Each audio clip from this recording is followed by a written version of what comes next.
Muy buenos días, mis queridos amigos. Que el Señor bendiga a cada uno de ustedes en esta nueva jornada. Que el Espíritu Santo les acompañe, ¿cierto? Y tengamos un día lleno de experiencias positivas en la presencia de nuestro Señor. Hoy nos corresponde estudiar en el libro de El deseado de toda la gente, el capítulo 80, la tumba de José, José de Arimatea. Dice o escribe Ellen de White: por fin Jesús descansa. Por fin, después de una larga agonía, ¿cierto? Allí en la crucifixión, el largo día de oprobio, el largo día de tortura había terminado. Hemos conocido la historia, se nos ha descrito a través de películas y documentales cómo fue la maldad, ¿cierto?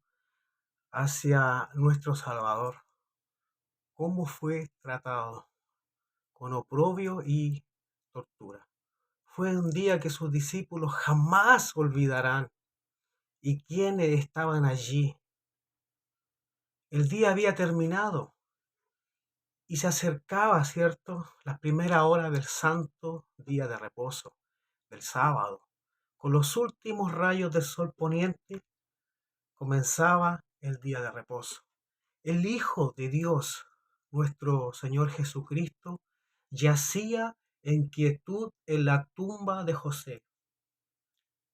Terminada su obra, con sus manos cruzadas en paz, descansó durante las horas del sábado, durante las horas sagradas de este día. Al principio de la creación, el Padre y el Hijo habían descansado el sábado después de haber terminado la obra de la creación. Cuando fueron acabados los cielos y la tierra y todo el ornamento, ¿cierto? Dice la palabra de Dios, el Creador y todos los seres celestiales se regocijaron, se pusieron contentos y contemplaron, ¿cierto?, la gloriosa escena, ese día maravilloso. Dice que todas las estrellas, el alba, alababan y se regocijaban, dice, todos los hijos de Dios. Y ahora Jesús descansaba, así como cuando creó todo. Hoy día, este día sábado, estaba descansando, ¿cierto?, de la obra de la redención. Y aunque había, había pesar entre aquellos que le amaban en la tierra, había gozo en el cielo. Todos nosotros hemos participado, ¿cierto?, de un velorio, hemos participado de un funeral, hemos sido, ¿cierto?, tocados con la muerte de un ser querido. Esa misma escena de dolor, de sufrimiento, estaban pasando quienes estaban allí, principalmente los discípulos y las mujeres que seguían a Jesús. En el cielo el gozo era completo, ya que la promesa de lo futuro, dice, era gloriosa a los ojos de los seres celestiales, una creación restaurada.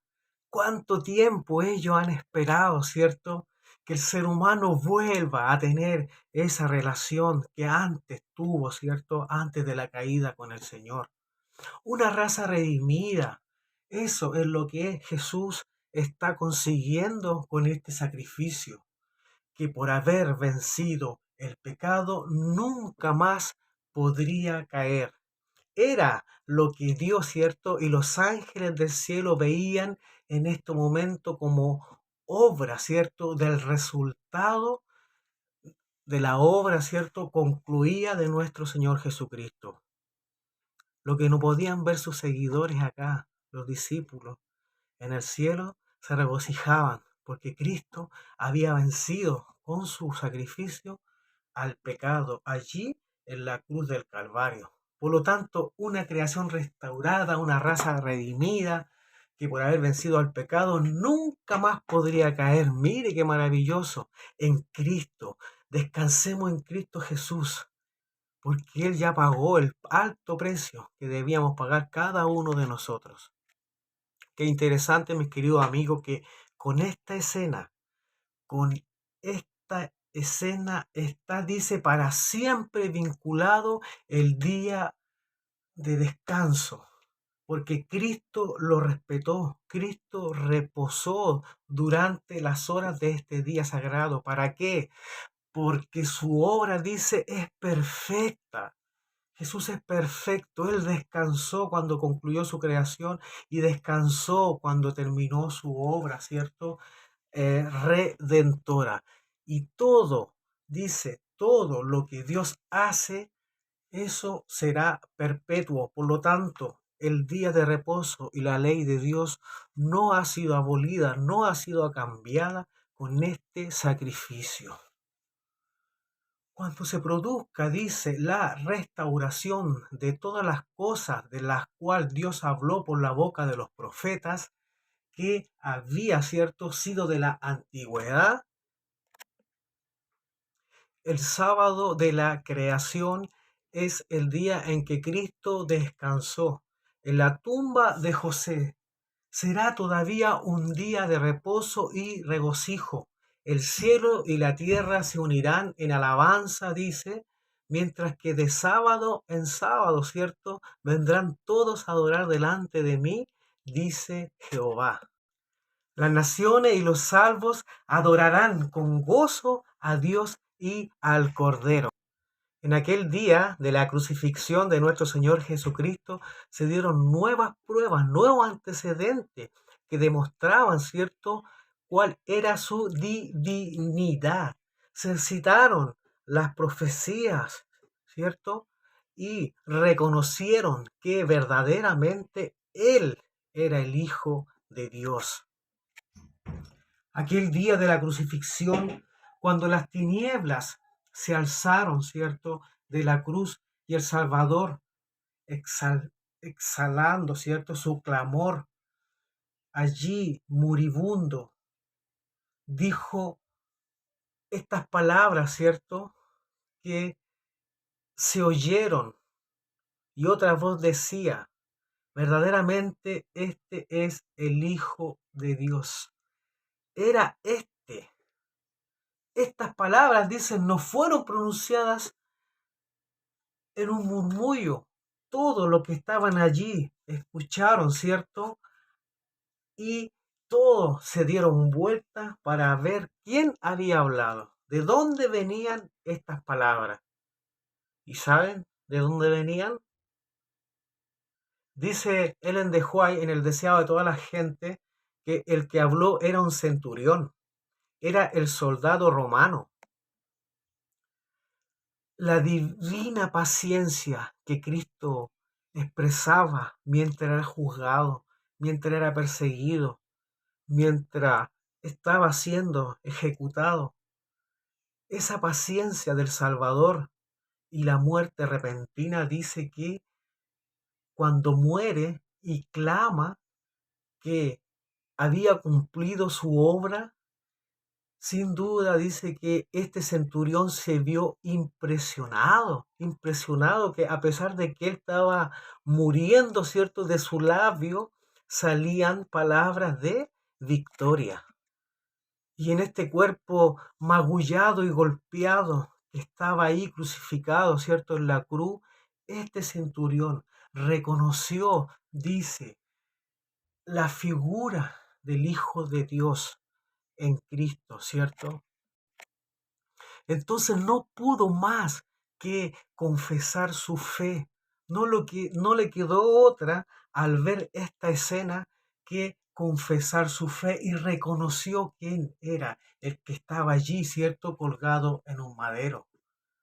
Esto mostraba aún más evidencia, ¿cierto?, de que nuestro Redentor, de que nuestro Señor Jesucristo iba a ver, ¿cierto?, del trabajo de su alma.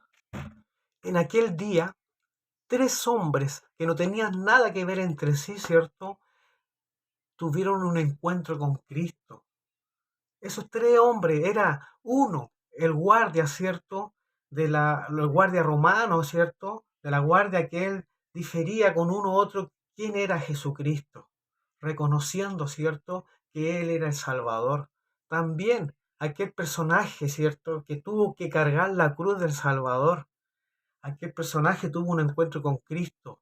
Y terceramente, el ladrón, ¿cierto? Que estaba crucificado, al cual Jesús les prometió que aquel día estaría con él, ¿cierto?, en el paraíso.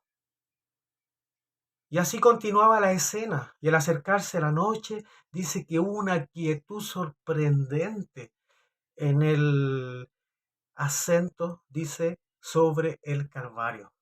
Una paz se asentó en el lugar, no había nada, nada, así como cuando uno dice no volaban a mosca, así estaba la noche.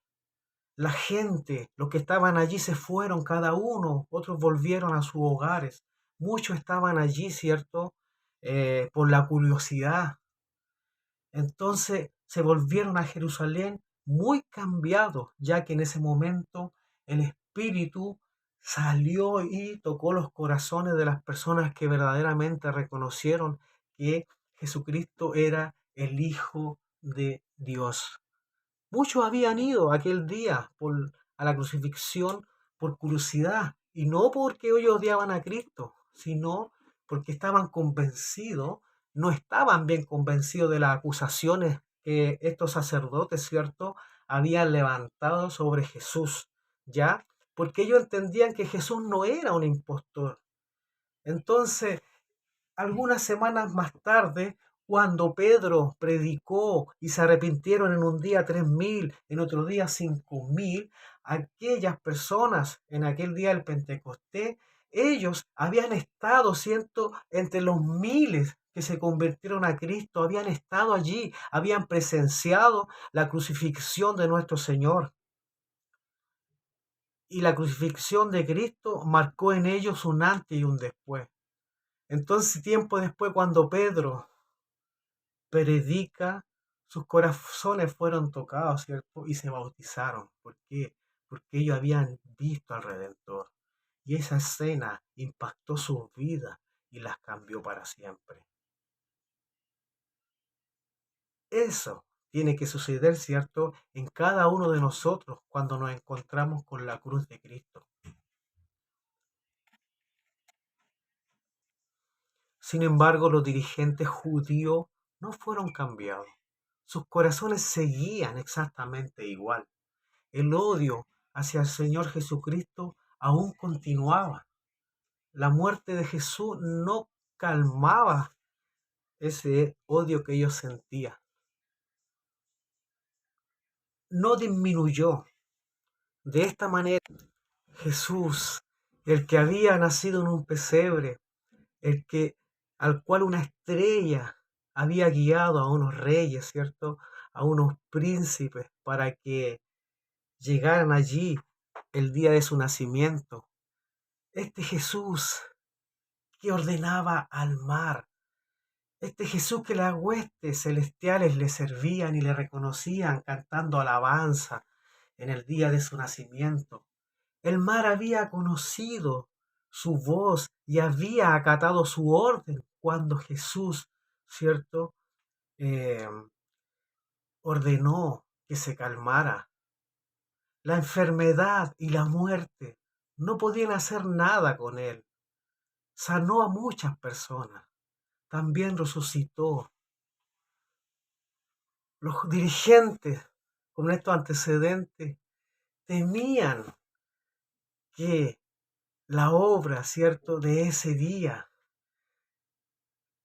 que el cuerpo de Cristo no debía permanecer ahí para que no vinieran al otro día, ¿cierto?, sus adoradores y lo tuvieran como un triunfo. Por lo tanto,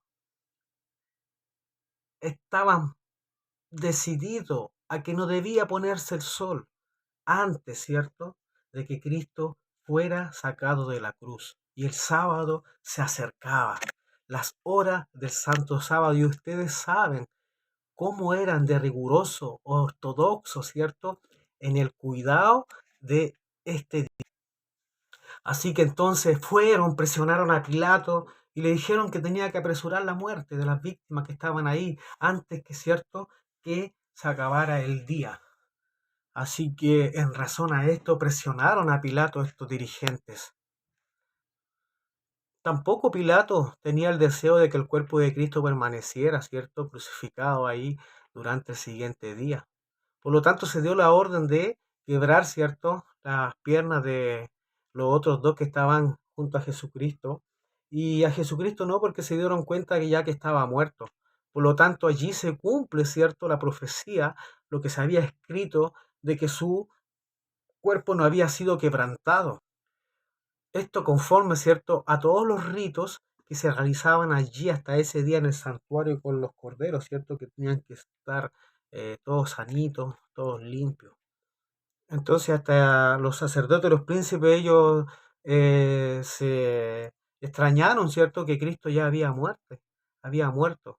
Y por lo tanto, como la muerte en la cruz era un proceso lento, eh, lo de Jesús fue muy rápido, ¿ya? Fue muy rápido y eso a ellos les llamó la atención también. Entonces, para comprobar que Jesús estaba muerto, ellos dieron la orden, ¿cierto?, a un soldado de que enterrara la lanza. Y este toma la lanza y la entierra en un costado de Jesús, en el cuerpo ya que yacía sin vida, clavado en el madero, para corroborar estos fríos líderes, estos malvados líderes, sugestionados por todo lo que se decía, dieron esta orden. Y en el libro de Juan se explica detalladamente cómo fue esta escena. Dice que un soldado entonces le abrió el costado y luego de allí salió sangre y salió agua. Y dice Juan que el que lo vio dice, da testimonio. Y su testimonio dice que es verdadero. ¿Ya? Y él sabe, dice que dice la verdad, para que nosotros, dice, para que vosotros también creáis, porque dice, estas cosas fueron hechas para que vosotros también creáis y se cumpliera la escritura. Hueso no quebrantado, dice, no quebrantaréis de él. Y así fue. Después de la resurrección de nuestro Salvador, de nuestro Señor Jesucristo, los sacerdotes y príncipes hicieron circular el rumor de que Cristo no murió en la cruz, que simplemente se había desmayado y que más tarde había revivido. Mire, ¿qué querían? Después que todos los golpes, cómo lo trataron, que él no estaba muerto y que había, después más tarde se había recuperado del desmayo. Otros decían que el cuerpo que habían puesto ahí en la tumba no era el cuerpo de Jesús. Sin embargo, la acción de los romanos desmiente todo esto que los judíos, ¿cierto? Estos rumores que ellos habían comenzado, diciendo que todo estas eran, desmintieron que eso eran falsedades. Y entonces con la muerte de Jesucristo, ya cuando se confirma que Cristo había muerto, dice que todas las esperanzas de los discípulos perecieron allí. Dice que miraban así con sus párpados cerrados, su cabeza gacha, tal cual como uno está cuando no encuentra la explicación, ¿cierto? Cuando un ser querido baja al descanso, así estaban ellos. Y miraban el cuerpo de Cristo, todo herido, su pelo, dice, empapado en sangre, producto de esa corona de espinas, producto de los azotes, producto de toda la violencia, esa maldad desplegada que salió del corazón de estos líderes y que a través de la autoridad del pueblo romano o de los soldados romanos fue llevada, ¿cierto?, a cabo, fue ejecutado. Entonces, era una angustia indescriptible para para estos discípulos que habían visto tantos milagros, que habían visto tantas cosas que Cristo hizo y que incluso había revivido. Pero ahora ahí estaba su cuerpo y ellos, todos sus planes, sus deseos de grandeza, todo se había esfumado.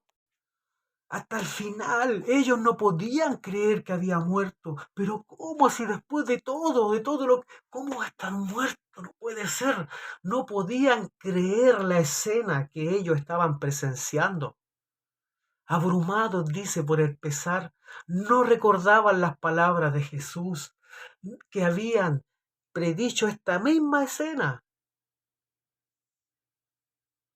Qué triste, cuán triste tienen que haberse sentido estos discípulos. Nada los podía consolar mientras miraban la cruz y miraban el cuerpo de su Salvador allí. Todas sus esperanzas se habían desvanecido.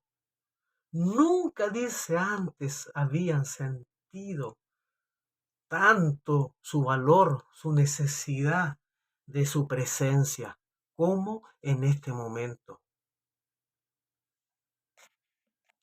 Además, ¿cómo iban a hacer para pedir el cuerpo de Cristo si ellos estaban siendo perseguidos? Ellos tenían que estar escondidos. Y aquí está la providencia. Así como cuando Cristo nació, vinieron allí al pesebre, ¿cierto? 3 príncipes, 3 reyes, 3 sabios, que le trajeron oro, incienso y mirra. En esta ocasión, el Salvador no estaba solo. Y 2 príncipes vienen en auxilio de los discípulos. Uno se llamaba José de Arimatea, y el otro príncipe se llamaba Nicodemo. ¿Ya? Vinieron en auxilio de los discípulos. Ambos hombres eran miembros del Sanedrín y conocían a Pilato, por lo tanto, ellos tenían influencia. También eran hombres ricos, ¿ya? Y al tener recursos, ¿cierto? Podían tener influencia sobre algunas situaciones. Y ellos estaban resueltos, dice, a que el cuerpo de Jesús recibiese una sepultura honrosa, porque ellos habían también reconocido quién era, ¿cierto?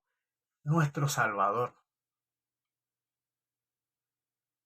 Por lo tanto, José fue a hablar decididamente con Pilatos y le pidió el cuerpo de Jesús. Por primera vez supo Pilato ya que Jesús estaba realmente muerto.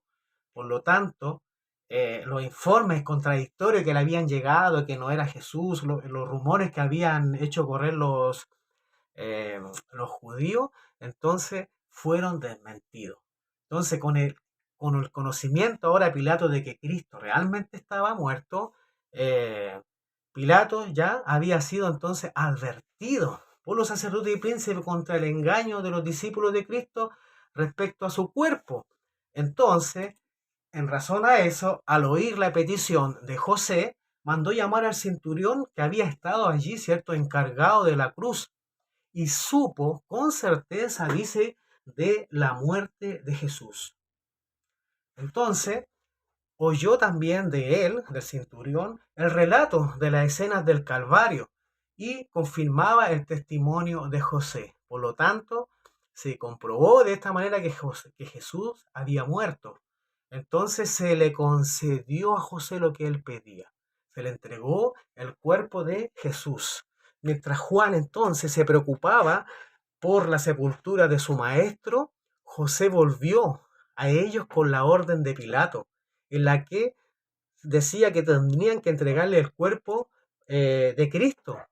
De esta manera realizaron la gestión y Nicodemo vino trayendo, dice Ellen de White, una costosa mezcla de mirra y aloes, que estos eran para embalsamar el cuerpo, ¿cierto? De esta manera estaban tributando, ¿cierto?, el mayor respeto en la muerte, dice, a los hombres, ¿ah?, más honrados de Jerusalén. dice que alrededor de 40 kilos en especies cargó Nicodemo para embalsamar, ¿cierto?, el cuerpo de Cristo. Gastó muchos recursos para que nuestro Salvador tuviera eh, una preparación, ¿cierto?, fuera de la tumba como correspondía un alto dignatario. Cosas, ¿cierto?, que llaman la atención, así como los reyes al nacer Cristo vinieron a él, al morir también vienen estos príncipes, ¿ya? Motivados por todo lo que Cristo predicó, por su vida, por el testimonio que él daba. Entonces ni José, dice Ellen de White, ni Nicodemo habían aceptado abiertamente al Salvador mientras él vivía. Sabían que un paso tal los habría excluido del Sanedrín y esperaban proteger ellos esa influencia, ¿cierto?, en los concilios durante un tiempo. Pareció que tenían éxito. Sin embargo, los astutos sacerdotes, viendo, ¿cierto?, cómo favorecían a Cristo, habían enturbado sus planes. De manera que cuando ellos no estuvieron, ¿cierto?, tomaron la decisión de que Jesús sería condenado y entregado para ser crucificado. Ahora que había muerto, ya no ocultaron más esa adhesión.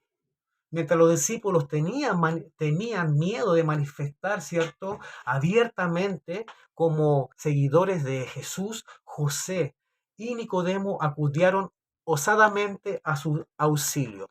No tuvieron ningún tipo de medio y hicieron las gestiones necesarias para darle una sepultura honrosa al Salvador. La ayuda de estos hombres ricos fue muy necesaria, fue muy bienvenida. Así José tenía una tumba, ¿cierto?, en la roca la cual había preparado para él, y ésta se la eh, cedió a nuestro Salvador. Y justamente con las especias que había traído Nicodemo, ¿cierto?, el Salvador fue envuelto en un sudario y fue puesto en la tumba. Y allí los soldados cruzaron una piedra muy grande y la pusieron en la entrada. Y así salieron los discípulos, las mujeres y nuestro Salvador, que fue dejado en el descanso. Y se fueron todos a descansar conforme a la costumbre. Se fueron todos a guardar el sábado. La gran piedra había sido puesta allí, ¿cierto?, en la abertura delante, en la entrada de la tumba. Y a través de esta piedra, dice, pusieron sogas, sujetando los extremos, de manera que no pudieran ni mover. Y así fue sellada la tumba como si hubiese permanecer allí para siempre. Así fueron como se realizaron los débiles, ¿cierto?, esfuerzos de estos hombres con sus consejos y sus planes por eliminar a nuestro Salvador. Poco comprendieron nuestros homicidas la inutilidad de los esfuerzos, pero por su acción Dios fue glorificado. Los mismos hechos, los mismos esfuerzos que hicieron para impedir la resurrección de Cristo resultan argumentos más convincentes para probarla. Cuanto mayor fuese el número de soldados colocados en derredor de la tumba, tanto más categórico sería el testimonio de que nuestro Señor Jesucristo había resucitado. Nadie podría pasar y cambiar el cuerpo porque estaban los guardias y había muchos guardias. Por lo tanto, nadie podía negar que nuestro Señor Jesucristo había resucitado. Y de esta manera Dios fue glorificado. De una manera indirecta ayudaron a que la obra de la redención se cumpliese. Eso es esfuerzo, ¿cierto? Pero Jesús resucitó y declaró el salmista, porque se amotinan la gente, dice, y los pueblos piensan vanidad. ¿Estarán los reyes de la tierra y príncipes? ¿Consultarán unidos, dice, contra Jehová y contra su ungido? El que mora en los cielos se reirá. El Señor se burla de ellos. Las armas y los guardias romanos fueron impotentes para retener al Señor, de la vida en la tumba. Se acercaba la hora de su liberación. Esta hermosa historia que casi nunca se detalla tan profundamente en la historia, ¿cierto?, de nuestro Salvador, del descanso, del respeto hacia la ley. Que el Señor esta mañana te bendiga, que el Señor esta mañana te proteja y este sacrificio que Él hizo por ti y por mí pueda causar un impacto en la vida de cada uno de nosotros. Que el Señor te bendiga.